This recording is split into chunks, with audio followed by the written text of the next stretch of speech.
Hey everyone, आप सभी का बहुत स्वागत है अनअकैडमी की इस क्लास में। तो अनअकैडमी ट्रेंड्स के नए वीडियो में आज हम जानेंगे ऑस्ट्रेलिया ने कुछ नया किया है। जी हाँ, ऑस्ट्रेलिया ने अपने बैंक नोट से ब्रिटिश राजशाही यानी ब्रिटिश मुनार्क को हटा दिया है। ₹5 का जो नोट था, $5 का जो नोट था उनका, उससे ब्रिटिश मुनार्क यानी क्वीन एलिजाबेथ की जो फोटो है वो हटा दी गई है। उन्होंने निर्णय लिया है कि अब क्वीन एलिजाबेथ की फोटो जो है उनके $5 की जो नोट है उसमें नहीं रहेगी। तो क्या है ये मामला?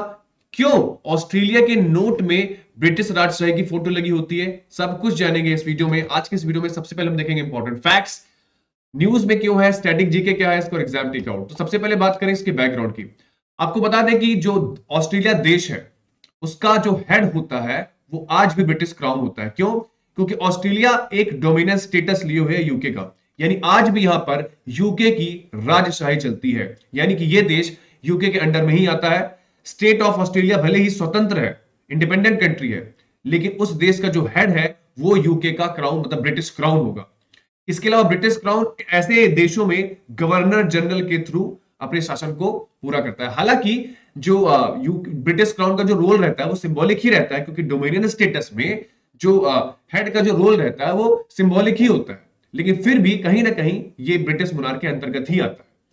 दैट इज वाई इनके नोट्स पर आपको ब्रिटिश मोनार्की देखने को मिलेगी, यानी ब्रिटिश जो क्राउन है उनके जो भी मुख्य प्रतिनिधि हैं उनकी फोटो देखने को मिलेगी। तो लास्ट ईयर हुआ ये कि क्वीन एलिजाबेथ सेकंड की डेथ हो गई, और इसके कारण हुआ है कि इस कंट्री में एक डिबेट चालू हो गई कि क्या अब इस देश को कंप्लीटली रिपब्लिक हो जाना चाहिए, गणतंत्र हो जाना चाहिए, और जो भी उनका कॉलोनियल पास्ट रहा है, जो ब्रिटिश सत्ता रही है, उसको कंप्लीटली खत्म कर देनी चाहिए। तो इस पर काफी समय से डिबेट चल रही है, और शायद इसी का ये परिणाम हो सकता है कि वहां के बैंक और सरकार ने मिलकर एक घोषणा की कि $5 का जो नोट है, उसमें, क्योंकि अब क्वीन एलिजाबेथ तो है नहीं, तो उनकी जगह किंग चार्ल्स की फोटो लगानी थी, तो उन्होंने निर्णय लिया कि अब किंग चार्ल्स की छवि नहीं होगी और उसके जगह पर वो कुछ नई चीजें लाने वाले हैं। मतलब कंप्लीटली उन्होंने अपने नोटों की जो करेंसी की जो पिक्चर्स है उसमें से ब्रिटिश मोनार्की खत्म करने का निर्णय लिया है। लेकिन जो कॉइन्स है, ऑस्ट्रेलिया के जो कॉइन्स है उसमें रहेगा। ऑस्ट्रेलिया के कॉइन्स में भी ब्रिटिश मोनार्की यानी उनकी जो छवि है वो बनाई जाएगी। ना ये कह सकते हैं कि जो एक कदम लिया गया है वो ब्रिटिश राजशाही को चरणबद्ध तरीके से खत्म करने के संकेत देते हैं, क्योंकि इससे पहले हुआ ये था कि 1901 से पहले थोड़ा सा बैकग्राउंड देखते हैं। 1788 में पहली बार ब्रिटिश जहाज कहां पहुंचे? ऑस्ट्रेलिया पहुंचे, ऑस्ट्रेलिया की बॉटनी बे में पहुंचे, और शुरुआत में उन्होंने औपनिवेशिक काल की शुरुआत की, मतलब बिजनेस करना शुरू किया, ठीक वैसे जैसे उन्होंने भारत में किया। और उसके बाद अगले कुछ दशकों में उन्होंने बड़े पैमाने पर इस पूरे के पूरे क्षेत्र पर कब्जा कर लिया, आर्थिक शोषण किया, और 1820 तक पूरा ऑस्ट्रेलिया महाद्वीप जो है ब्रिटिश सत्ता के कब्जे में आ गया।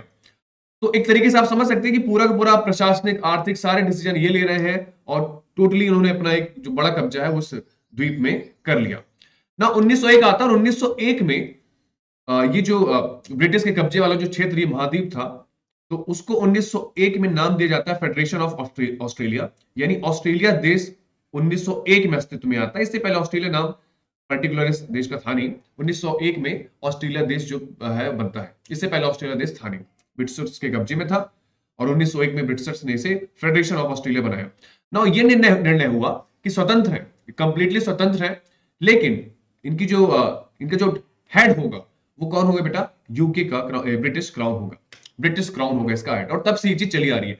हालांकि इस कई प्रयास किए गए कि टोटली जो है कंप्लीटली फ्री हो जाए, जो हेड ऑफ द कंट्री है वो जो है ब्रिटिश मोनार्क ना हो। कई बार प्रयास किए गए, सबसे बड़ा प्रयास किया गया था 1999 में, जब एक रेफरेंडम आया था ऑस्ट्रेलिया में, और ये प्रयास किया गया था कि इस रेफरेंडम के तहत जो ब्रिटिश मोनार्की उसको खत्म कर दी जाए। लेकिन वोटिंग हुई, और वोटिंग के दौरान मैक्सिमम लोगों ने यह तय किया कि वो ब्रिटिश मोनार्क के साथ रहना चाहते हैं, इसलिए ये रेफरेंडम फेल हो गया। लेकिन ये कहीं ना कहीं बार बार ये मामला उठते रहता है, और करंट में जो हॉट मामला उठा है वो 2022 में उठा, जब क्वीन एलिजाबेथ की मौत हो गई। तो एक डिबेट फिर से चालू हो गई कि अब रिपब्लिक हो जाना चाहिए कि नहीं हो जाना चाहिए। आपको बता दें कि भारत भी 1947 से लेके 25 जनवरी 1950 तक डोमिनियन स्टेटस धारी था, यानी कि जो इन 3 सालों के बीच में जो हेड था हमारी कंट्री का वो ब्रिटिश मोनार्क ही था। 26 जनवरी को हम रिपब्लिक डे मनाते हैं इसलिए क्योंकि कंप्लीटली हम गणतंत्र हो जाते हैं, और उसके बाद फिर राष्ट्रपति का पद जो है वो अस्तित्व में आता है, और हमारा जो कंट्री का जो हेड हो जाता है वो राष्ट्रपति हो जाता है। इससे पहले जो कंट्री का हेड था वो ब्रिटिश मोनार्क था, इन 3 सालों के दौरान जब संविधान सभा अपना काम कर रही थी। तो ये होगी बात इसके बैकग्राउंड की, ऑस्ट्रेलिया की। हमने ऑस्ट्रेलिया का बैकग्राउंड जाना, हमने ये जाना कि नोट पर क्यों ब्रिटिश मोनार्क की छवि होती है और अभी हाल ही में क्यों ब्रिटिश मोनार्क की छवि हटाने का निर्णय लिया गया। आप कह सकते हैं कि ये चरणबद्ध तरीके से ब्रिटिश मोनार्की हटाने का एक निर्णय है।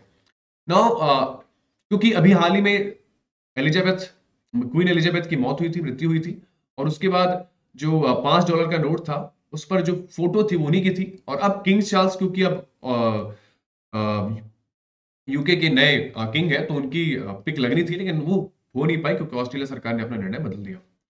नाउ इसके बाद उन्होंने क्या फैसला लिया कि अब इन बिलों पर किसी भी ब्रिटिश सम्राट का चेहरा होगा नहीं। साथ ही साथ तो अगर चेहरा नहीं होगा तो क्या करेंगे, तो उन्होंने ये फैसला लिया कि अब ब्रिटिश मोनार्क की जगह जो ऑस्ट्रेलियन रिजर्व बैंक है उन्होंने ये फैसला लिया कि अपने देश का यानी ऑस्ट्रेलिया के जो कल्चर है उसकी छवि होगी, साथ ही साथ जो फर्स्ट ऑस्ट्रेलियंस की जो हिस्ट्री है उसकी छवि वहां पर यूज की जाएगी। मतलब नोट को नए तरीके से डिजाइन किया जाएगा और ऑस्ट्रेलिया का कल्चर और जो पहले ऑस्ट्रेलियन थे उनकी हिस्ट्री शो की जाएगी। अदर साइड जो है मतलब नोट के दूसरी तरफ बैंक ने ये प्लान किया है कि वो ऑस्ट्रेलियन पार्लियामेंट को शो करेगा। मतलब कंप्लीटली उन्होंने किंग चार्ल्स वाला मामला जो है खत्म कर दिया है। इसके अलावा आपको बता दूं कि क्वाइन में जो ऑस्ट्रेलिया के जो कॉइन्स है हालांकि अभी उन पर ब्रिटिश मोनार्क की छवि होगी। आपको बता दूं ऑस्ट्रेलिया अगेन वही चीज इंडिपेंडेंट कंट्री है, लेकिन currently king Charles the third जो है वो ऑस्ट्रेलिया के हेड रहेंगे। हालांकि उनका रोल सिंबॉलिक होता है। तो ये आज का हमारा का पूरा सेशन। आई होप आपको ये टॉपिक अच्छा लगा होगा। यदि अच्छा लगा तो शेयर करिए, सब्सक्राइब करिएगा चैनल को। तब तक के लिए थैंक यू सो मच बेटा, मिलते हैं कल की क्लास में। Bye bye.